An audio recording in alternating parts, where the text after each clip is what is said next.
Oke, selamat sore. Sekarang kita berada di Sekre KMPN dengan Bang Hanif. Eh, Mungkin kita perkenalan dulu ya. Ada format khusus untuk dari Bang Hanif. Oh ini aja. Paling nama, NIM sama mau magang di mana di KMPN? Mungkin mulai dari itu dulu. boleh.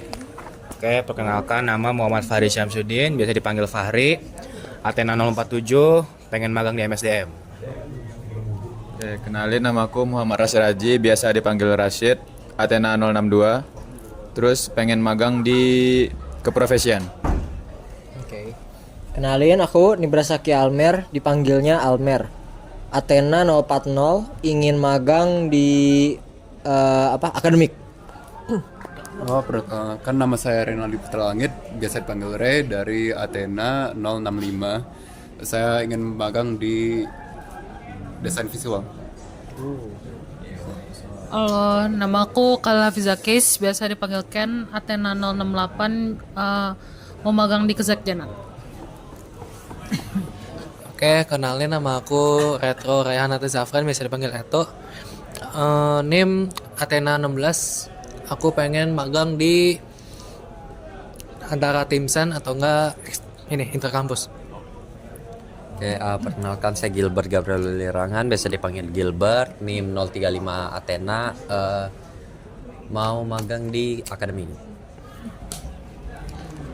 Kenalkan Bang, nama saya Antaria Radit Razaim, NIM-nya 071, mau magang di MSDM.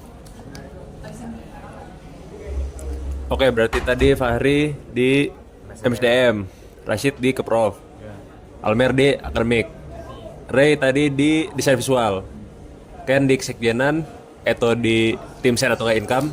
Lu di mana tadi, Bert? Akademi. Gilbert di akademik, lu Radit berarti panggilannya di MSDM. Oke. Oke, mungkin langsung mulai pertanyaan aja. Bentar. Kakaknya perkenalan juga deh. Nama, NIM, jabatan, dan itu aja. Angkatan. Jabatan tuh maksudnya gimana? Jabatan di KMPN? Iya, betul. Oke. Oke, halo semuanya. Kenalin gue Hanif Imran Sesarian, bisa dipanggil Hanif.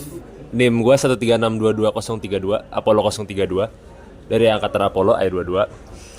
Terus jabatan gue di KMPN sekarang diamanai sebagai Ketua Biro Kaderisasi BPP KMPN.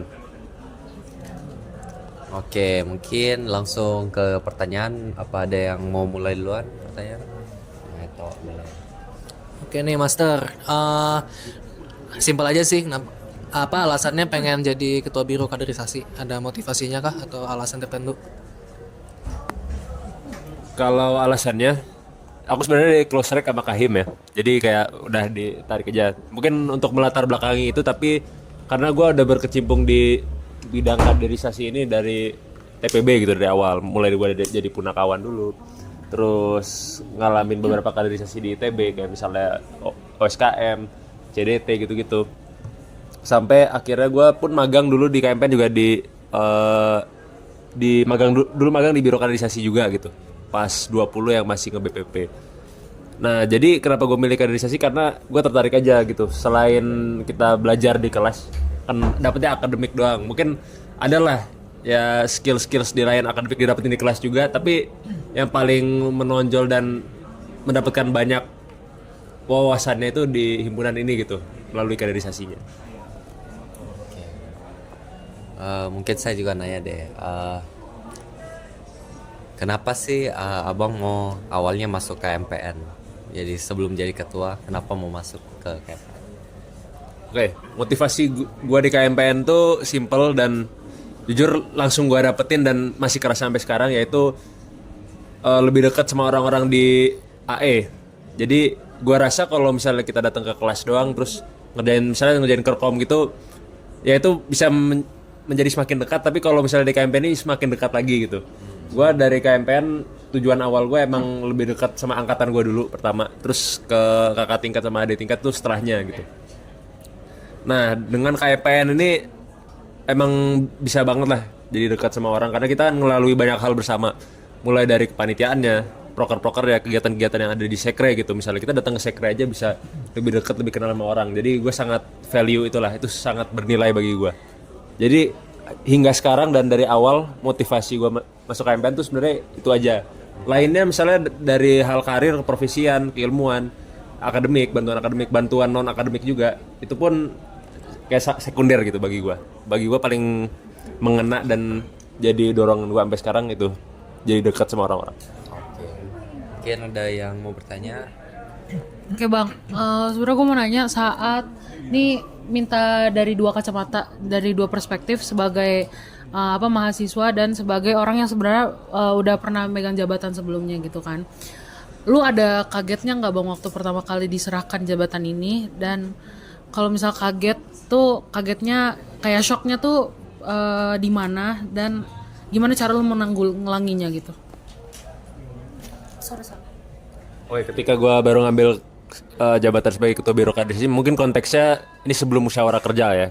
Itu pas bagian banyak planningnya lah ya. Dan planning itu banyak lah, kriteria dari sebuah planning itu banyak kan. Kayak misalnya kita timelinenya mau sejauh apa aja yang mau kita bagi-bagi ke ketua subbiro dan staff-staffnya. Dan itu menurut gue cukup challenging lah di awal ya, untuk mengkaji seperti apa objektif yang mau dicapai sama kepengurusan ini gitu untuk biro kaderisasi. Karena kalau tahun ini BPP KMPN tahun ini sistem kontrol organisasinya menggunakan OKR kan, objektif dan key results. Dan itu tuh gak semudah itu untuk untuk dimunculkan gitu. Butuh kajian yang agak mendalam lah kalau misalnya kita mau mengkuantifikasi dan mau memparametrisasikan apa aja target kita selama setahun. Itu challenge-nya di situ. Kalau misalnya itu kan secara teknisnya lah ya.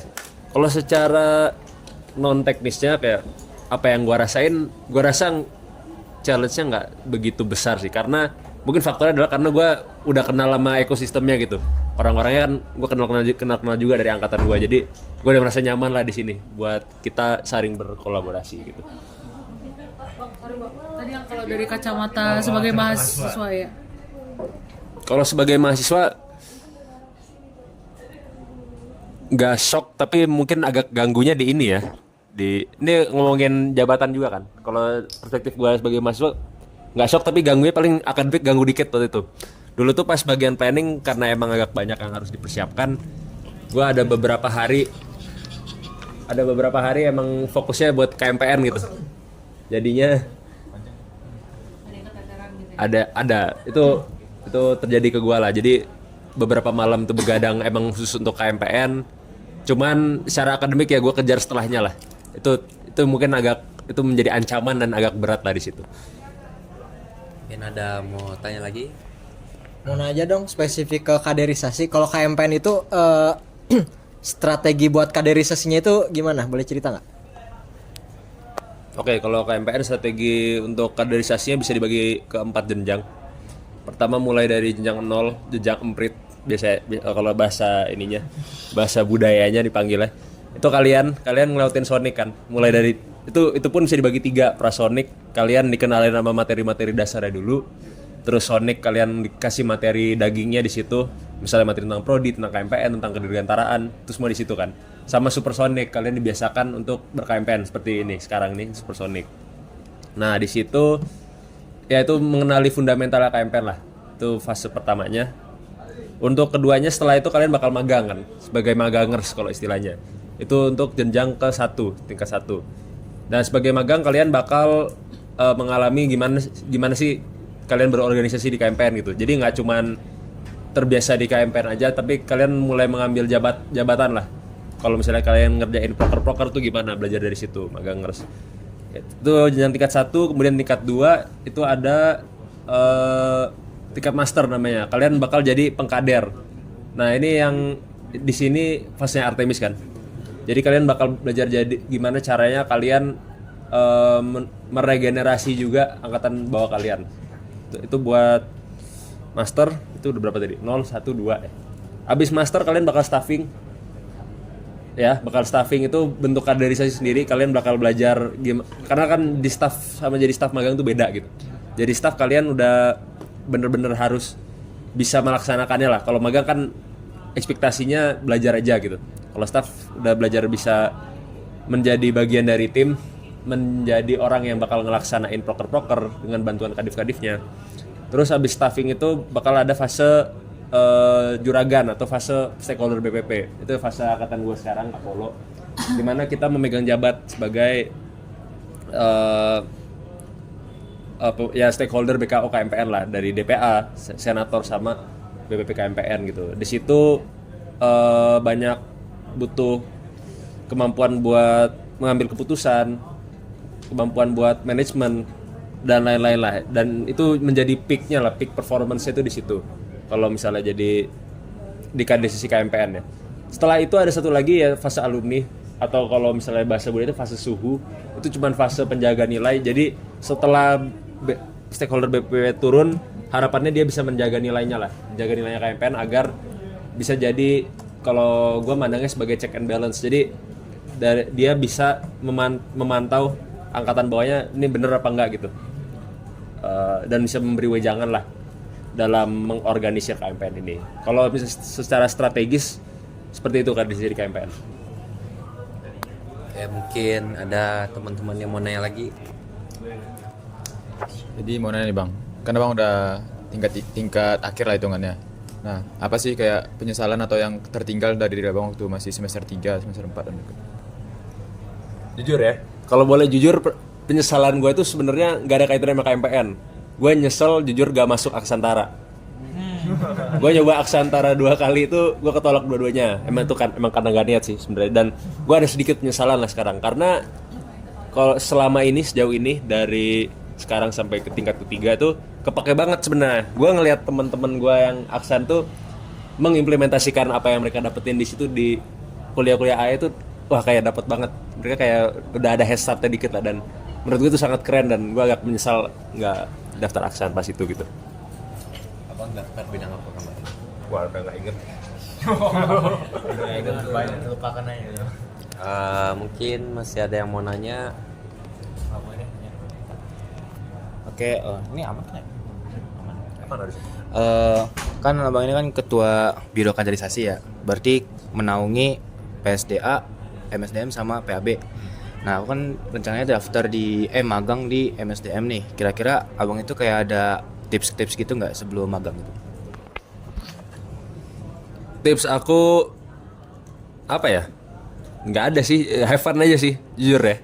Kalau magang itu harapan dari gue, kalian nggak usah terlalu berat memikirkan tugasnya. Tapi kalian enjoy the process aja. Mulai dari belajar ininya, terus seru-seruan sama orang-orangnya aja lah. Dan kalau di MSDM tuh cocok banget buat itu. Karena MSDM punya budaya dari dulu tuh, budaya mainnya kuat lah. Lebih kental budaya mainnya daripada budaya kerjanya. Jujur kalau MSDM ya dari dulu ya. Jadi kalau saran dari aku itu enjoy aja kalau di MSDM. Ada yang mau nanya lagi kira-kira? Kayak mau nanya, kan Master udah 2 tahun ini menjadi anggota biasa. Sejauh ini menurut Master yang ekspektasinya itu jauh berbeda, maksudnya realitasnya itu jauh berbeda daripada ekspektasi pas jadi anggota muda tuh apa? Apa ya? Gue gak nyangka jujur KMPN ini seaktif ini gitu. Gue kira kan mungkin ini biasanya pas gue baru masuk KMPN kan ngelihat himpunan sebelah lah.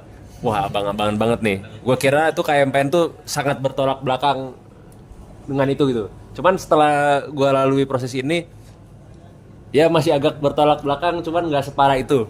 Mungkin itu aja sih sebenarnya ekspektasi yang gue kira tuh KMPN himpunan yang nggak terlalu berhimpun banget gitu awalnya. Cuman pada akhirnya secercah himpunan itu masih ada gitu, masih terlihat lah.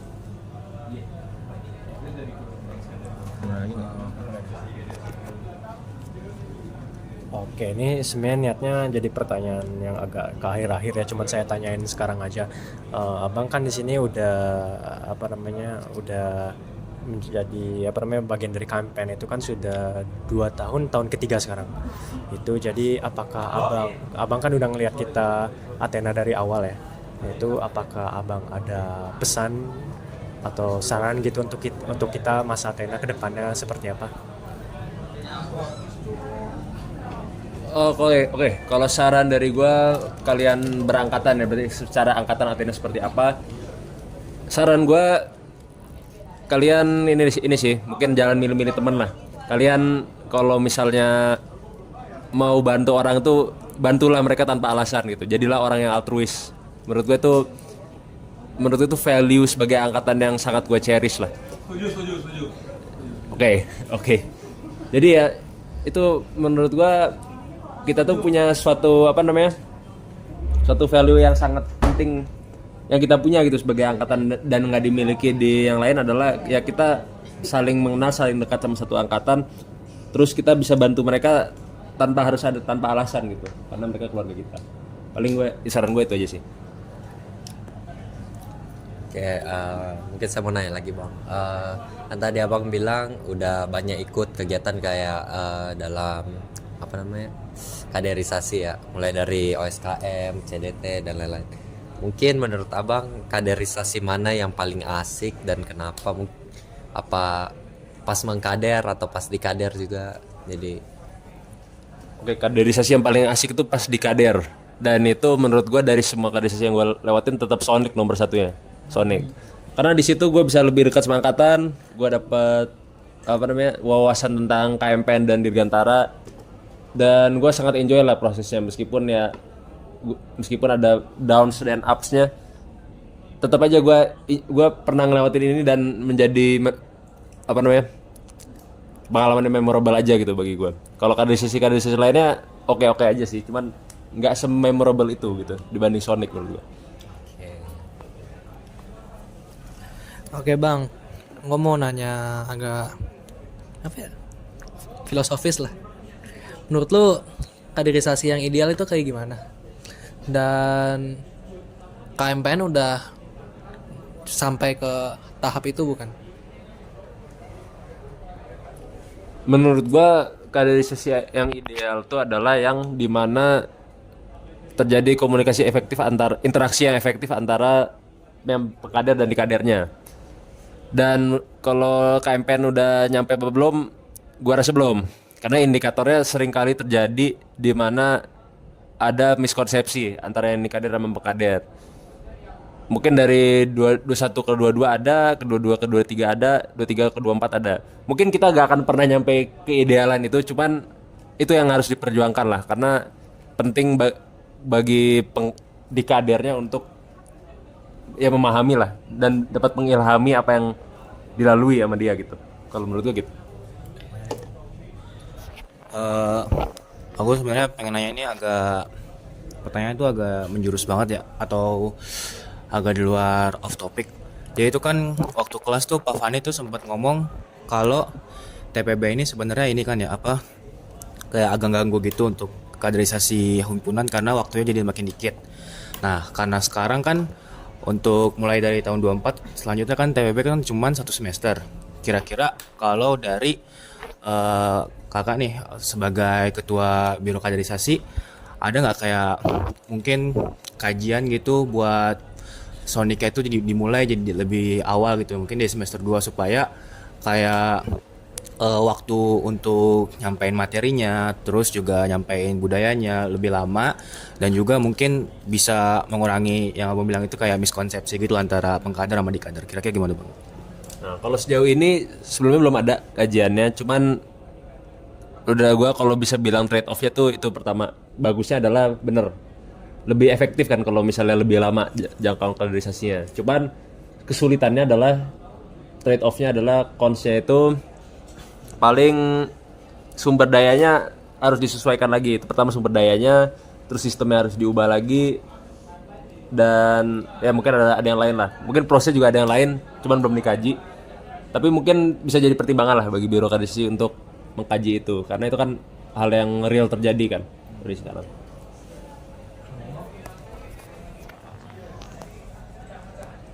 Play kan? Oh. Trauma. Mana itunya? Udah aman. Oke, aman ya. Mau nanya dong.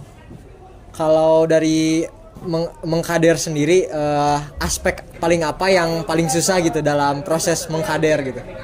Dan buat kita nih yang lagi di kader kita, apa yang bisa kita lakukan biar mempermudah proses kaderisasi ini, baik bagi ya kita atau bagi yang mengkadernya gitu. Bagi gue bagian yang paling susah tuh mengkaji materi dan metode, mempersiapkannya lah.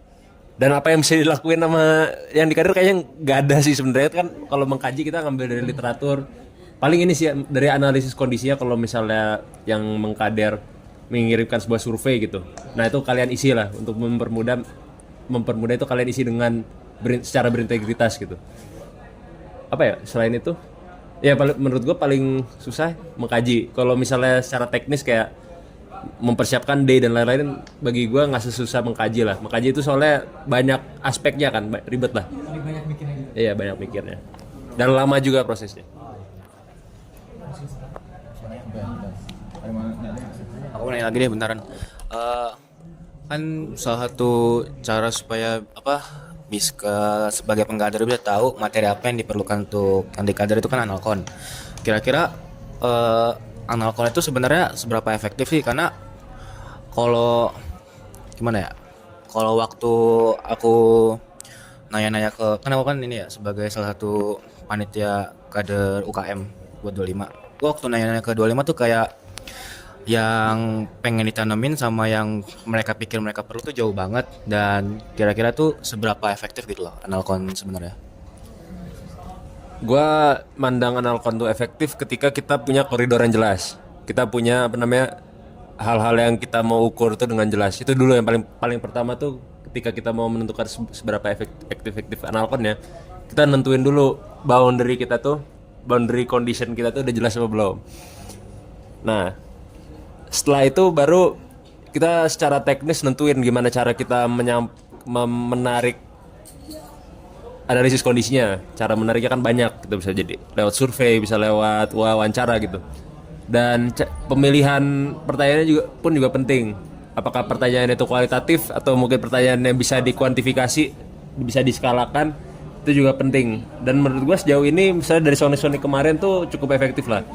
Kita kalau seingat gue yang dianalisis kondisi kan berarti pertanyaan pribadinya, terus ada pertanyaan yang dikoridorkan kan, misalnya kayak pemilihan metodenya gimana dan lain-lain gitu.